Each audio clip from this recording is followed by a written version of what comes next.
তোমাকে একটা কথা জিজ্ঞেস করি, শেষ কবে তুমি বই খুলে সত্যিই মন থেকে পড়েছো? বিনা চাপেই, বিনা জোরে, শুধু জানার ইচ্ছে থেকে? শেষ কবে তোমার ভেতর থেকে সেই অনুভূতি এসেছে যে আজ আমি নিজে থেকে কিছু শিখতে চাই? সত্যি বলো, তুমি এখন পড়াশোনা করছো, কিন্তু মন পড়ে থাকে কোথায়? কখনো মোবাইলে, কখনো সোশ্যাল মিডিয়ায়, কখনো ভবিষ্যতের চিন্তায়। বই খুলছো, কিন্তু মন যেন অন্য কোথাও আটকে আছে। এই অবস্থাটা আমাদের সবাইকে পার করতে হয়। কিন্তু প্রশ্ন হলো, মনোযোগ হারিয়ে গেলে সেটা ফেরানো যায় কিভাবে?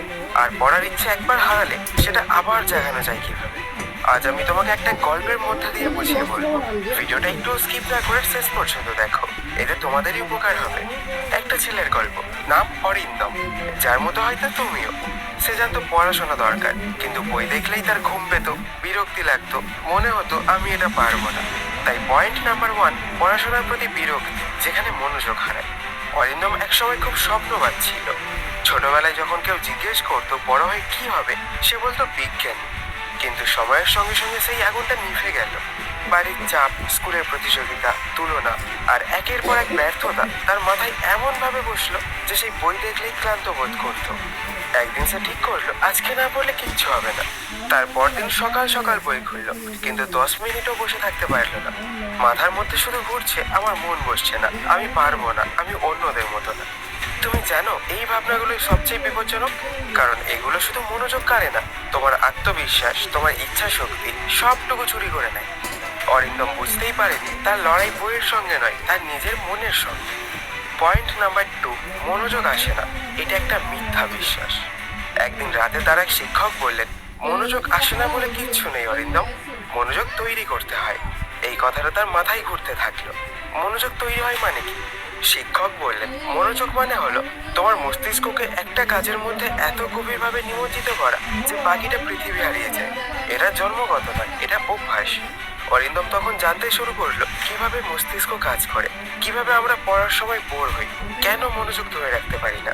সে জানতে পারলো যখন আমরা পড়ি কিন্তু সেই বিষয়টার প্রতি আগ্রহ বোধ করি না, তখন আমাদের মস্তিষ্ক ডোপামিন নিঃসরণ বন্ধ করে দেয়। ডোপামিনই হলো সেই রাসায়নিক যা আমাদের আনন্দ দেয়, মোটিভেট করে। অর্থাৎ তুমি যদি পড়ার মধ্যে আনন্দ না পাও, তাহলে তোমার মস্তিষ্কই মনোযোগ দিতে চাইবে না। তাই প্রশ্ন হলো, পড়াশোনাকে আনন্দদায়ক কিভাবে বানানো যায়? পয়েন্ট নাম্বার 3, যখন পড়া কাজ নয়, খেলা হয়ে যায়। অরিন্দম একটা ছোট্ট পরীক্ষা করলো। সে বই পড়াকে একটা খেলা বানালো। প্রতিদিন সে নিজের জন্য ছোট ছোট টাস্ক ঠিক করতো। এই পেজটা শেষ করলে আমি চকলেট খাবো, এই অধ্যায়টা শেষ হলে আমি গান শুনবো। অর্থাৎ সে তার মস্তিষ্ককে বোকা বানালো। কাজটা বিরক্তিকর নয়, বরং মজার। তুমি ভাবো তো, গেম খেলার সময় মনোযোগ দিতে তোমার কষ্ট হয় না? কারণ সেখানে লেভেল, রিওয়ার্ড, চ্যালেঞ্জ সব আছে। পড়াশোনায়ও যদি তুমি ছোট ছোট লেভেল বানাও, তাহলে তোমার মস্তিষ্ক সেটাকে গেমের মতো নেয়। যেমন তুমি ঠিক করো আজকে শুধু 20 মিনিট পড়বো, তারপর ব্রেক নিয়ে আবার 20 মিনিট। এভাবে ধীরে ধীরে মস্তিষ্ককে বোঝাও এটা কষ্ট নয়, এটা নিয়ন্ত্রণযোগ্য। তুমি দেখবে একসময় পড়া তোমার কাছে স্বাভাবিক হয়ে যাবে। পয়েন্ট নাম্বার 4, মনোযোগের সবচেয়ে বড় শত্রু, মানসিক চট। অরিন্দম একদিন বুঝলো সে যতই বই পড়ার চেষ্টা করছে, ভেতরে একটা ভয় কাজ করছে। আমি ফেল করব, আমি যথেষ্ট ভালো না। এই ভয়টাই মনোযোগের সবচেয়ে বড় শত্রু। তুমি যখন ভয় নিয়ে পড়ো, তখন তোমার মস্তিষ্ক সার্ভাইভাল মোডে চলে যায়। অর্থাৎ পড়ার বদলে সে শুধু ভয়টাকে সামলাতে ব্যস্ত থাকে। তাহলে সমাধান কি? সমাধান হলো নিজেকে বারবার বলো, আমি শিখতে পড়ছি, প্রমাণ করতে নয়। আমি উন্নতি করছি, তুলনা করছি না। এই মনোভাবটা বদলালে দেখবে মনোযোগ আসবে ধীরে ধীরে, অজান্তে। পয়েন্ট নাম্বার 5, পড়াশোনার প্রতি ভালোবাসা জন্মায় কবে? এক রাতে অরিন্দমের বাবা বললেন, তুই এত দুঃখী মনে পড়ছিস কেন? তুই জানিস পড়া যদি ভালোবাসা নিয়ে করা যায়, সেটা কখনো ভার লাগে না। এই কথাটা তার ভেতরে কিছু একটা নেড়ে দিল। সে ভাবতে শুরু করলো, যদি আমি পড়ার মধ্যেই আনন্দ খুঁজে নিই। সে বইয়ের প্রতিটি অধ্যায় নিজের জীবনের সঙ্গে মিল খুঁজতে লাগে। গণিতের একটা সূত্র জীবনের সমস্যা সমাধানের মতো, ইতিহাসের একটা অধ্যায় মানুষের সংগ্রামের গল্প, বিজ্ঞানের এক্সপেরিমেন্ট যেন জাদু। পড়াশোনা তখন আর চাপ ছিল না, তা ছিল এক ধরনের অভিযান। পয়েন্ট নাম্বার 6, পরিবেশ বদলাও, মন বদলাবে। তুমি জানো মনোযোগের 50% নির্ভর করে তোমার পড়ার পরিবেশের উপর। যখন ঘর অগোছালো, টেবিলে মোবাইল, চারপাশে আওয়াজ, তখন মস্তিষ্ক নিজেই বিভ্রান্ত হয়। তাই অরিন্দম তার ঘর বদলালো। টেবিলের উপর শুধু বই, জল, একটা ঘড়ি আর একটা নোটবুক। সে একটা ছোট নিয়ম বানালো, যতক্ষণ টেবিলে বসবো মোবাইল থাকবে না। শুরুতে কষ্ট হতো, কিন্তু 10 দিন পর সে অবাক হয়ে দেখলো তার মস্তিষ্ক নিজে থেকেই টেবিলে বসলে পড়ার মোটে চলে যায়। এই অভ্যাসটাই মনোযোগের যন্ত্র। পয়েন্ট নাম্বার 7, সময় নয়, রুটিনের মূল্য।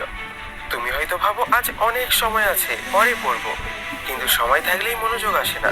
মনোযোগ আসে নিয়মিততার থেকে। অরিন্দম প্রতিদিন একই সময় পড়া শুরু করতো। প্রথম কয়েকদিন জোর করে, পরে অভ্যাসে মস্তিষ্ক অভ্যস্ত হয়ে গেল এই সময়টা মানেই পড়াশোনা। এভাবেই মনোযোগ স্থায়ী হলো। তুমি যদি প্রতিদিন একই সময় বই খোলো, একই পরিবেশে বসো, তাহলে ধীরে ধীরে মনোযোগ স্বয়ংক্রিয় হয়ে যায়। পয়েন্ট নাম্বার 8, মানসিক শান্তি ছাড়া মনোযোগ অসম্ভব। অরিন্দম একদিন বুঝলো মন শান্ত না থাকলে মনোযোগ অসম্ভব। যেদিন তার মন খারাপ থাকতো, পড়া কোনোভাবেই হতো না। তখন সে শিখলো মনোযোগের আগে দরকার মনের যন্ত্র। সে দিনে 10 মিনিট মেডিটেশন করতো, নিজের শ্বাসের দিকে মন দিত। তুমিও যদি প্রতিদিন মাত্র 5 মিনিট নিজের চিন্তা গোছাও, তুমিও দেখবে বইয়ের প্রতি মনোযোগ দুগুণ বেড়ে যাবে। কারণ তখন মন থাকে বর্তমানে, অতীতে বা ভবিষ্যতে নয়। পয়েন্ট নাম্বার 9, নিজের অগ্রগতি দেখা, ইচ্ছা টিকে রাখার রহস্য। তুমি কি জানো মস্তিষ্কে প্রগতি দেখতে ভালোবাসে? তাই অরিন্দম একটা নোটবুকে লিখতো, আজ 3 পৃষ্ঠা পড়েছে, আজ একটা অধ্যায় শেষ। এই ছোট রেকর্ডগুলো দেখে সে আনন্দ পেত। এমনকি যেদিন মন চাইতো না, সে শুধু নোটটা দেখতো। নিজের গতকালের সাফল্যই হয়ে উঠতো পরের দিনের ফল। তুমি তো চাও মনোযোগ বাড়াতে, তাহলে নিজের উন্নতি দেখা শুরু করো। যত ছোট হোক, প্রতিটি ধাপ গর্বের সঙ্গে লিখে রাখো। পয়েন্ট নাম্বার 10, যখন পড়া নিজের পরিচয় হয়ে যায়। ধীরে ধীরে অরিন্দম বুঝলো সে আর পড়ছে না কারোর জন্য, সে পড়ছে নিজেকে জানার জন্য। যে ছেলেটা বই দেখলে ভয় পেত, আজ সে বই খুলে শান্তি খুঁজে পায়। যে আগে বলতো মন বসে না, কিন্তু এখন সে বলে বই না খুললে ভাল লাগে না, কোনো কাজে মন বসে না। এই হলো আসল পরিবর্তন। পড়াশোনা তখন আর বাধ্যবাধকতা নয়, তা হয়ে ওঠে নিজেকে তৈরি করার যাত্রা। পয়েন্ট নাম্বার 11, তুমি যদি মনোযোগ চাও, তাহলে নিজেকে 3টি প্রশ্ন করো। আমি কি পড়াশোনাকে শাস্তি মনে করি? আমি কি পড়ার মধ্যে আনন্দ খুঁজছি, নাকি কেবল নম্বরের ভয় করছি? আমি কি নিজের মনের সঙ্গে কথা বলছি? আমি আসলে কি শিখতে চাই? এই 3টে প্রশ্নের উত্তর যদি তুমি নিজের মধ্যে খুঁজে পাও, তাহলেই মনোযোগ জেগে উঠবে। কারণ মনোযোগের শুরু হয় ভালোবাসা থেকে, আর ভালোবাসা আসে যখন তুমি বুঝে ফেলো তুমি কেন শিখছো।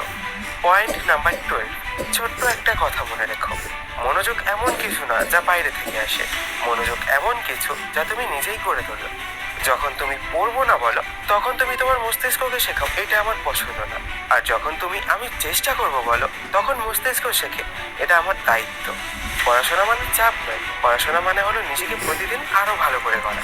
পয়েন্ট নাম্বার 13, একবার আবার শুরু করো। তুমি হয়তো অনেকবার চেষ্টা করেছো, অনেকবার বলেছো আর পারছি না, কিন্তু আমি বলি একবার শেষবারের মতো চেষ্টা করো। আজ রাত থেকে শুরু করো। তুমি যখন এই ভিডিওটা দেখছো তখন থেকে শুরু করো। বই খুলে শুধু 10 মিনিট মন দিয়ে পড়ো। তুমি দেখবে তোমার ভেতরে একটা নরম আলো জ্বলবে, একটা শান্তি, একটা গর্ব, একটা ভালো লাগা। ওটাই হলো মনোযোগের জন্ম। ওটাই হলো পড়ার ইচ্ছার পুনর্জন্ম। তুমি যদি প্রতিদিন একটু একটু করে এগো, একদিন তুমি বুঝবে পড়াশোনা শুধু ভবিষ্যৎ বদলায় না, তা বদলায় তোমার পুরো সত্তাকে। তুমি পারবে। তুমি যেভাবে একসময় নিজেকে হারিয়েছিলে, তেমনই একদিন তুমি নিজের ভেতরের পাঠককে আবার খুঁজে পাবে। আর সেই দিন বই তোমার কাছে ভার নয়, তোমার নিজের একটা অংশ হয়ে যাবে। এবার বলো ভিডিওটা কেমন লাগলো? যদি একটু ভালো লাগে তাহলে একটা লাইক করে দিও। আর তোমার যদি এমন কোনো ফ্রেন্ড থাকে যার পড়তে ইচ্ছে করে না, তাকেও এই ভিডিওটা শেয়ার করে দিও। তাহলে দেখা হচ্ছে পরের ভিডিওতে। তাই ভালো থেকো, সুস্থ থেকো। ধন্যবাদ।